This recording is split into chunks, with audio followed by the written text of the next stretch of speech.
Hey, what's up everyone? Welcome back to my channel. I'm Dr. Fossil and this channel is all about extinct animals. Don't forget to hit the like button and click subscribe.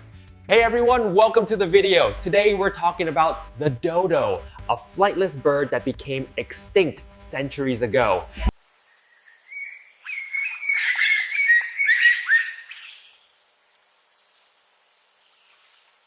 When you think of the word extinction, what's the first animal that pops into your head? Yeah, for most of us, it's the dodo. It's the ultimate symbol of a species gone forever, a story we all feel like we know. But what if that whole story is mostly wrong? I mean, listen to this quote. It really paints this picture, right? A lonely, clumsy, confused bird, the very last of its kind. It's a powerful, tragic image, but it might also be the first major clue that we've gotten this story twisted from the very beginning. And that's the big question we're going to dig into. What if the dodo wasn't dumb at all? What if its extinction was way more complicated than we thought? And what if one of its most famous partnerships in the animal kingdom never even existed? To figure it out, we've got to deconstruct the myth piece by piece.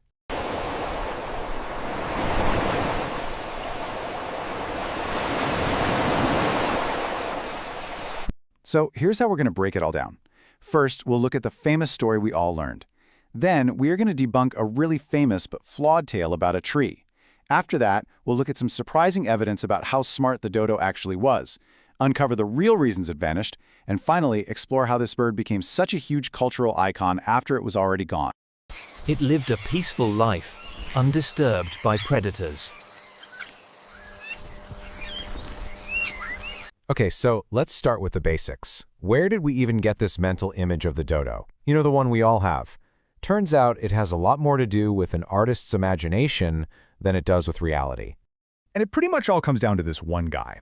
Back in 1626, an artist named Roland Savary painted the dodo as this super fat, kind of goofy-looking bird. Now, he was probably looking at dodos that were cooped up in Europe, overfed and out of shape, not the wild birds back on their home island of Mauritius, but his version is the one that stuck. And when you look at this timeline, you can literally watch the myth being built. The very first drawings we have show a much slimmer, more athletic bird, but then, bam, Savary's painting comes along and completely changes the public perception. By the time Lewis Carroll wrote Alice in Wonderland, well over a century after the last dodo died, he used that fat, clumsy image and sealed it in our minds forever. On Mauritius, the dodo had no natural predators. It lived safely for centuries. This brings us to one of the most elegant stories in all of science, which also happens to be completely wrong. I'm talking about the famous tale of the dodo and the tambalacoque tree. In the 1500s, Portuguese sailors discovered the island and the dodo. The whole story really hangs on this one scientific idea: obligate mutualism. It's a fancy term, but all it really means is that you have two species that need each other so badly, if one disappears, the other one is doomed too. So, back in 1977, a scientist named Stanley Temple proposed this incredible hypothesis. Step 1. He noticed that all the tambalacoque trees on the island were super old, and no new ones seemed to be growing. Step 2. He realized, hey, this lines up perfectly with when the dodo went extinct 300 years ago. Step 3. Conclusion. The tree's seeds must have needed to pass through a dodo's super strong gizzard to be able to sprout. It was the perfect story of co-extinction. It's a great story. The problem, when other scientists took a closer look, it just fell apart. For starters, people had actually gotten these seeds to grow way back in the 40s. No dodo required. Plus, Temple's experiment didn't have a control group, which is a huge no-no in science. And maybe the biggest oversight, there were other big animals on the island, like giant tortoises, that could have done the job just fine.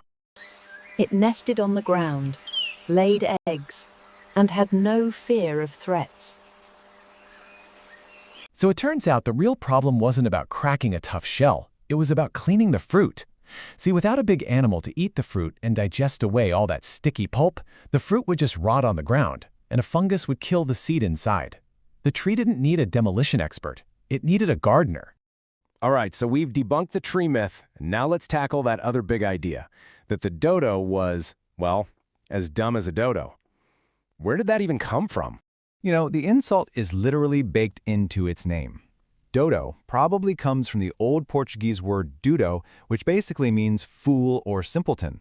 Sailors who landed on the island said the bird had no fear, that it was easy to catch, and the reputation for being just plain stupid stuck.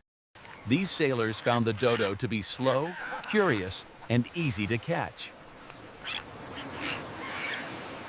And this right here just shows the disconnect perfectly. On the left, you've got the myth, the 50-pound creature from those old paintings. But on the right, you have what the science tells us. Based on their skeletons, dodos were way sleeker, more agile, and weighed in around 22 pounds. That's less than half. And if you need more proof, here it is. Using CT scans of a preserved dodo skull, scientists were able to figure out that its brain-to-body size ratio was totally normal for a bird of its size. In fact, it was right on par with its modern cousin, the pigeon. And we all know pigeons are actually pretty clever, right? The dumb dodo idea is a total myth. Okay, so if the dodo wasn't dumb, and it wasn't locked in a death pact with a tree, what really happened to it? How did it vanish so fast? Well, the answer is, unfortunately, a story we've seen play out time and time again. It was a perfect storm of human impact. Sure, hunting was a part of it, and so was chopping down their forest habitat. But the real knockout blow came from the invasive species that humans brought along for the ride. Yeah, the humans hunted adult dodos, but the real killers were the animals they left behind. Pigs, monkeys, dogs, cats, and especially rats. They swarmed the island. See, the dodo had evolved for thousands of years without any ground predators. It laid its eggs and nests right on the forest floor, totally exposed. These new invaders devoured the eggs and the chicks, completely wiping out the next generation. It was a death sentence. But here's the crazy part. The dodo's story doesn't end with its death in the 1600s. In a way, that's where its real story, its second life, was just beginning. So where does a bird that's been gone for centuries get a second chance at life? Well, you go to Wonderland, of course. In 1865, all of a sudden the dodo is this formal, slightly stuffy, but totally beloved character in Alice's Adventures in Wonderland. He's the one who leads that crazy caucus race, where everyone just runs around and everyone wins. This appearance is what truly made the dodo a household name. But here's the really cool kind of personal secret behind it all. The dodo character? It was actually a self-portrait of the author. His real name was Charles Lutwidge Dodgson, and he had a stammer. When he would try to say his last name, it often came out as Dodo Dodgson. The dodo, it was him. A little autobiographical wink hidden in plain sight. So what's the big takeaway here? The real story of the dodo is so much more interesting than the simple myth. It teaches us that science is always a work in progress, always correcting itself. It shows us how a powerful but incorrect image can shape history for hundreds of years. And it reminds us that extinction is almost never simple. It's usually a complex, messy cascade of events.